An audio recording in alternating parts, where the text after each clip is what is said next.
Mike Mayock will not be running the 40, but he will be watching these 5 guys do it. His top 5 quarterbacks released today. And he's probably raising some eyebrows with the order here. Kaiser, 1, Watson, 2, Trubisky, 3. Why that order? Let's ask him.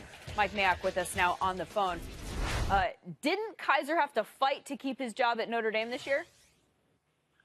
He was replaced in 2 games in the fourth quarter by head coach Brian Kelly.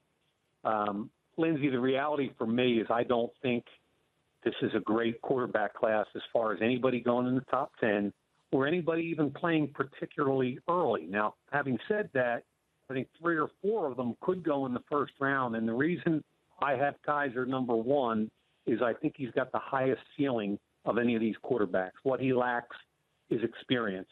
And as far as Deshaun Watson is concerned, I love the way the kid plays. He played his best on the biggest stages against the best defenses, but he's got to kind of convert more to a pocket quarterback, and that takes time.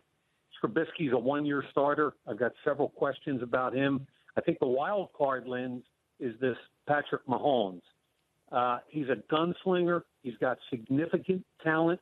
And out of everybody I've watched so far in this draft, he's probably the most fun guy to watch on tape. He's really intriguing.